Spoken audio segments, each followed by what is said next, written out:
Today we're going to be talking about the millions of dollars that you spend at your house buying groceries from the supermarkets. And we're going to talk about some of the things that we can do to actually cut down on these prices and some of the things that we should have been doing.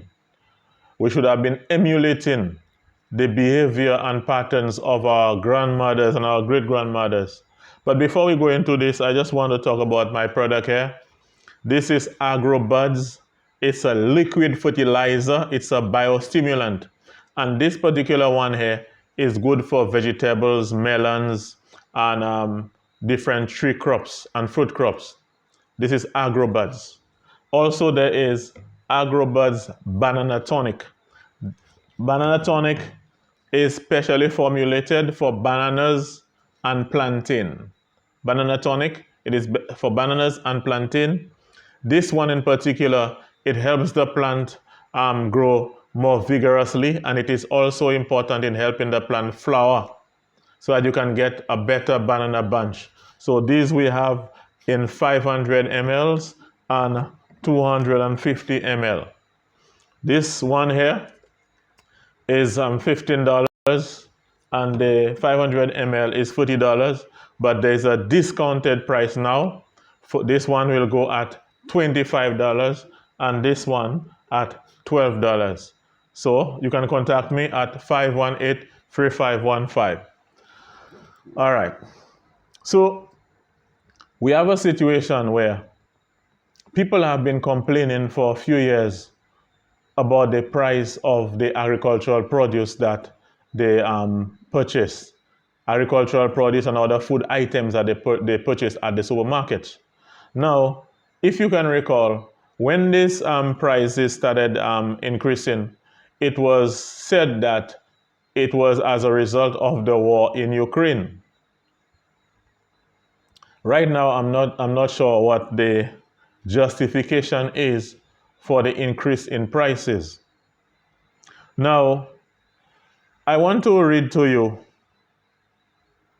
something that we need to consider.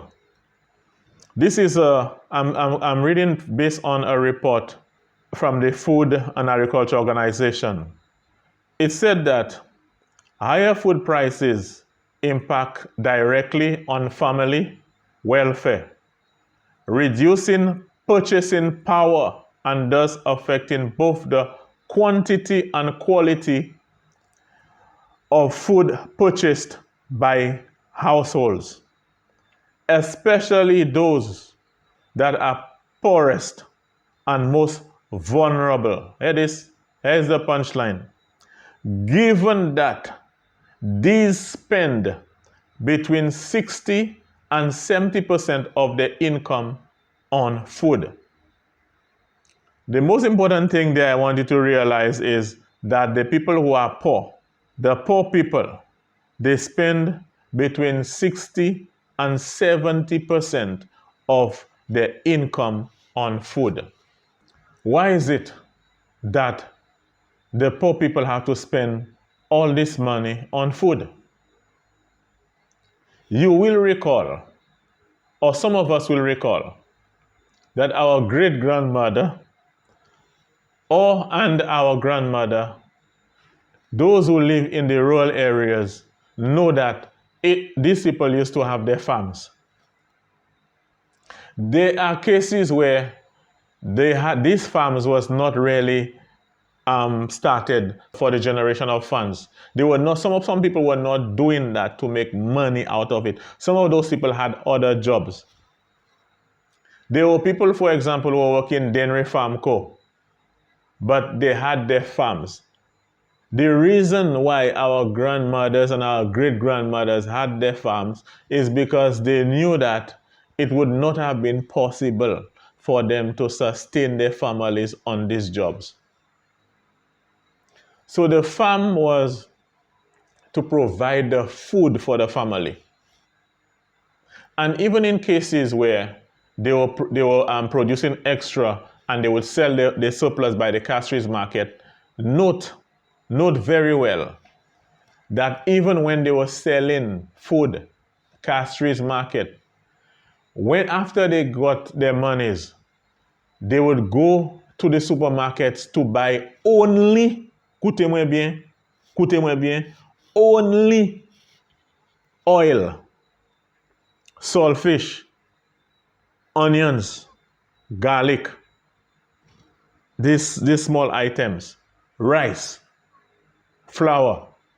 These were some of the only things that they were buying. And in the case of flour and sugar, some of the communities had places, wholesale places, where they were buying their rice and their flour in those places. What do we have now? What do we have now? At that time when those people were doing those things, they were not spending 60 to 70% of their salary to buy food. But we say now that we are more sophisticated, we are more enlightened, yet the people were smarter than us.